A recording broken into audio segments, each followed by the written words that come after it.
It's Tuesday, May 12th, and this is now on HNN. At this hour, dozens of inmates are in quarantine at Waiava Correctional Facility. This as inmates at an LA prison are caught trying to infect themselves with the virus, wrongfully believing a positive test would equal a get-out-of-jail-free card. It's sad to think that someone deliberately tried to expose himself to COVID-19.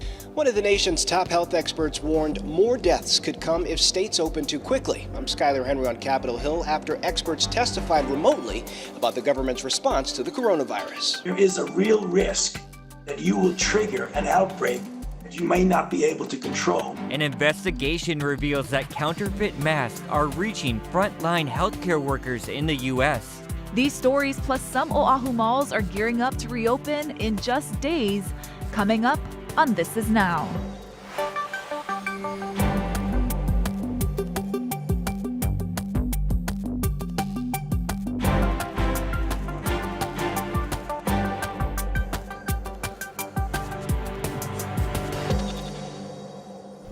Good afternoon, thank you for watching. This is Now, the time's 12:28.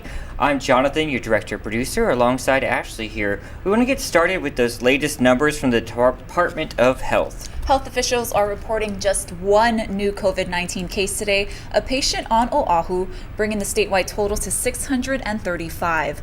Hawaii's death toll stands at 17, and so far close to 90% of patients have been released from isolation. And some developing news, dozens of inmates are being quarantined at a correctional center on Oahu. While there's still no confirmed cases of the coronavirus in Hawaii's prisons and jails, according to the State Department of Public Safety, 41 inmates are in quarantine at the Waiava Correctional Facility as of Monday. Another 2 prisoners are also in isolation at the Oahu Community Correctional Center.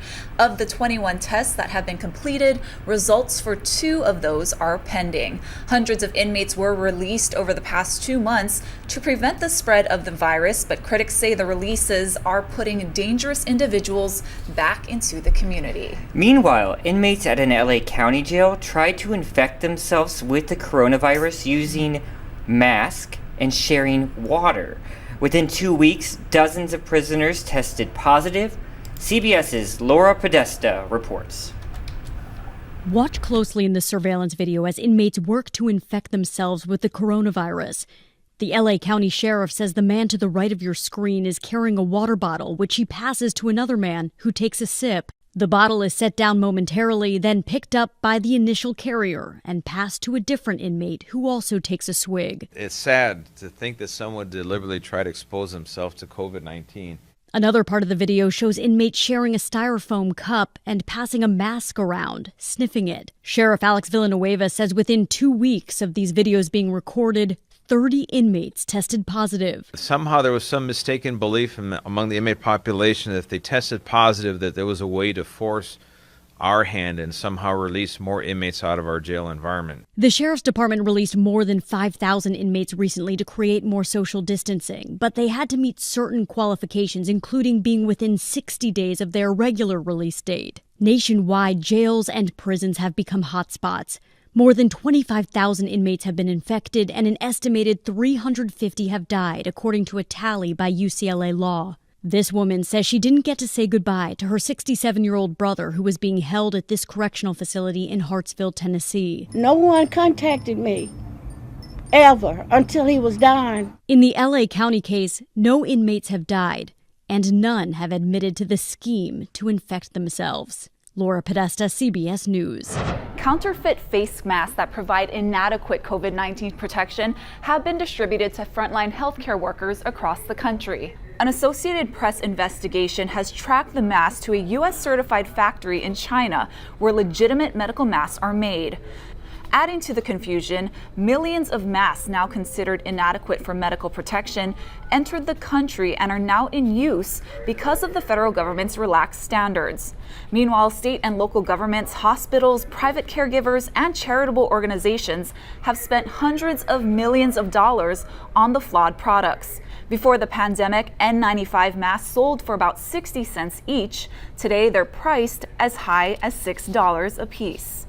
Several of the nation's top health experts testified at a Senate panel today. Skylar Henry has those developments from Capitol Hill. As frontline workers battling the coronavirus were honored with flyovers in Michigan and Illinois, we are voters. Protesters in North Carolina were demanding their governor fully reopen the state. Stop torturing the people that work the hardest. Restaurants in Palm Beach County, Florida began welcoming customers again this week, with workers in hazmat suits disinfecting tables.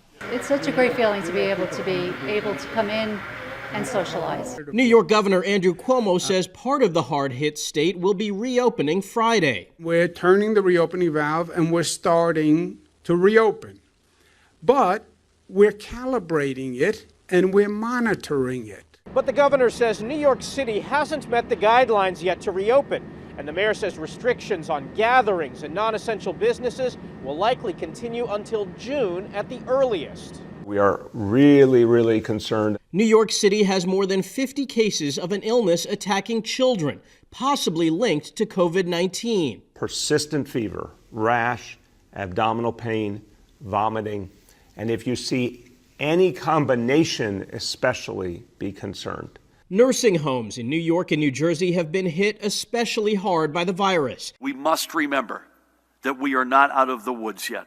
Today, New Jersey Governor Phil Murphy announced all long-term care residents and staff at facilities in his state must be tested for COVID-19 by the end of the month. Michael George, CBS News, New York. Oahu malls are gearing up to reopen on Friday. ProRidge Center says it's ready with new hours. The center will have more safety measures in place, including hand sanitizer stations. And in Waikiki, the International Marketplace plans to reopen on Friday. The management says common areas will still be closed. And at Royal Hawaiian Center, we've just learned they're reopening Friday as well.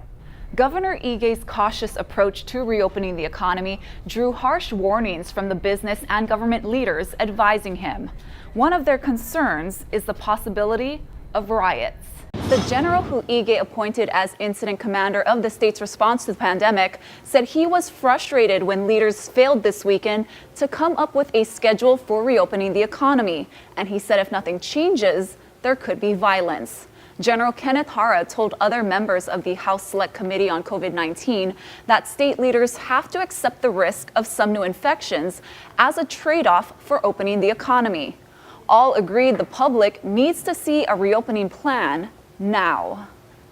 If we let the economy go the way it's going, there'll be significant civil unrest that could lead to, civil disobedience and worst case civil disturbance and rioting. As the general always does, he is always planning for the worst case scenario. I do not believe that we would get to civil unrest here in our community. Just judging by the public's response to the mandates and more importantly, everyone doing their part. The holdup over the reopening seems to stem from how much the health department needs to expand its testing and contact tracing capabilities, which could include hiring hundreds more employees. DOH leadership has said they already have enough staff on hand and enough trainees in the pipeline if the situation worsens. Now, most committee members said they hope tourism can open up safely by the end of summer. The committee hopes to meet with the governor in person later this week. Meanwhile, as the state reels from this lockdown, lawmakers say they now have a plan to balance the budget without pay cuts. And they blame the governor for an error that exaggerated the revenue shortfall. Lynn Kawano explains. The governor acknowledged the error but contradicts House leaders who say pay cuts may not be needed. Which exacerbated their financial plan, and they were depending on the error that they made to come up with this scenario. Representative Sylvia Luke says it was UH's economic research organization that caught the mistake by the governor's administration. Luke believes the shortfall is actually $1 billion, not 1.5.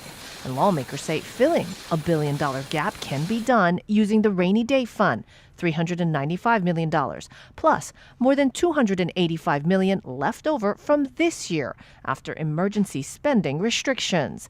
$71 million can come from leaving vacant positions vacant.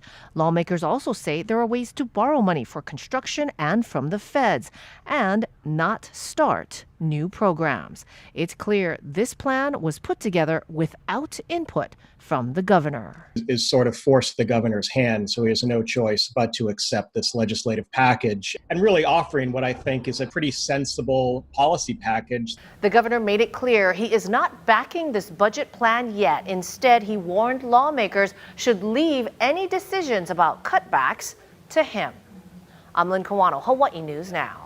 And we told you yesterday that Shanghai Disneyland reopened. Well, now Disney World says it will start taking reservations in July. Disney World has been closed since mid-March. While there is no set date on exactly when it will be back up and running, company officials say they've planned phased openings for all locations. The theme parks will limit the number of visitors and require mask and temperature checks. Disney World and Disneyland may also end up using the Disney app to line up people in virtual queues. Meanwhile, on the 9th island, we're getting a look at MGM's new plan to reopen its Las Vegas casinos.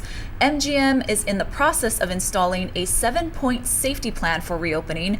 It includes rigorous cleaning standards and reconfigured spaces to allow for physical distancing. Hand washing stations and plexiglass barriers are also being installed to protect workers and customers. MGM's plan was developed in consultation with scientific, medical, and public health experts. It will be implemented at various casino resorts across the country. I was actually talking to my mom about this because she is known to visit a few casinos. Sorry, Mom, for busting you out. But she was saying that her casino sent her a newsletter saying they were putting the plexiglass actually up between the slots and going to have people sit at least one seat in between. Okay. But you wonder what that does to the ambiance of some of these places, not only casinos, but like restaurants and stuff. It's what we have to do to be safe, but it is going to be a different vibe. A different experience for sure. Totally.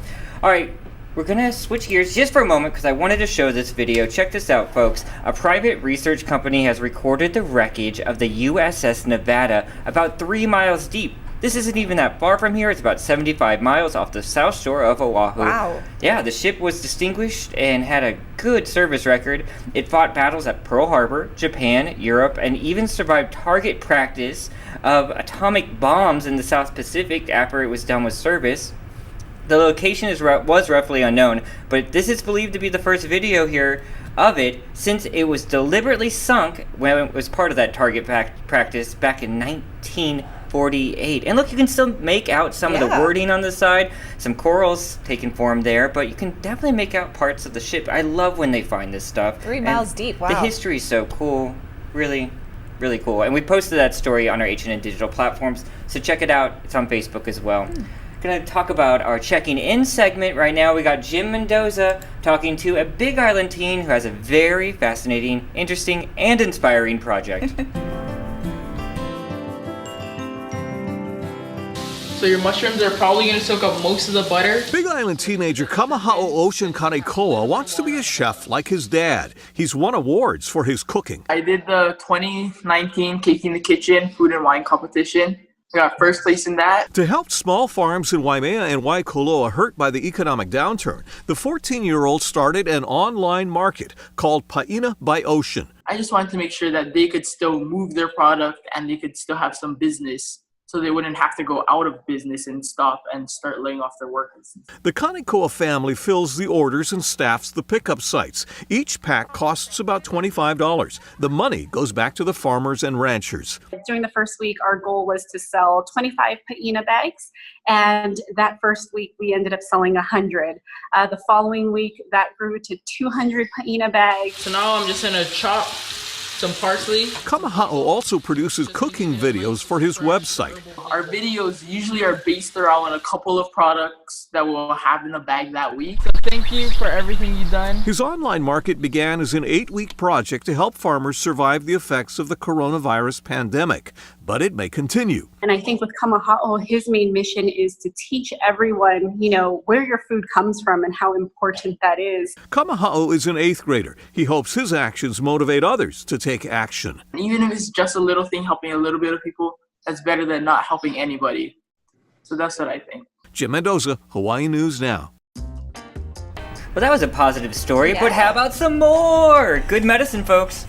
On Kauai, Grove Farm is donating 15,000 face masks to residents. They'll be handed out this Thursday afternoon at Wilcox Elementary School, next Monday at King Komuali'i Elementary, and Friday, May 29th, you can get them at Koloa Elementary. Now, each family or vehicle will get 5 masks, and Kauai Police will help direct traffic. I am super excited about this. If you've been wanting to see the hugely popular Broadway musical Hamilton, I have. or if you loved it so much you want to watch it over and over again, here is some really exciting news. Now, Disney is fast-tracking the premiere of the filmed version of the original Hamilton, and it will stream on Disney Plus on July 3rd. Now, the company says the film of the hit production will transport its audience into the world of the Broadway show in a uniquely intimate way. Hamilton quickly became one of the hottest tickets on Broadway, and it won 11 Tony Awards, a Grammy, an Oliver Award, and a Pulitzer. Neither of us have seen it. Yes. But now we will. I know. I'm excited. Me too. Cool. Disney Plus, yes. All right, self-isolation is not stopping movie stars from getting together for a good cause. At least online. Check this out, folks. Doc, it's me, it's Marty. No, it can't be. I just sent you back to the future. I know you did send me back to the future, but I'm back from the future. Great Scott!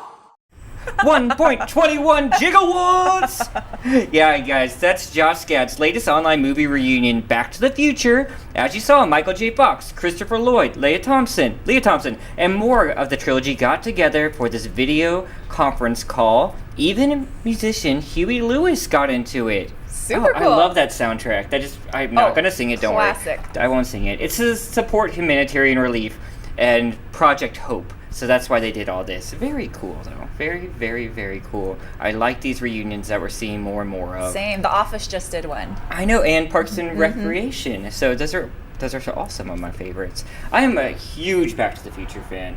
Really, they put them on Netflix recently, and I've already watched all 3. Oh yeah. So. They're easy to watch. I'm a fan. All right, folks, that's going to do it for us here today at This Is Now. We do know that there is an upcoming news conference coming up in 45 minutes with Kirk Caldwell. We're going to bring that to you on our H&N digital platforms. You guys have a great afternoon and stay safe.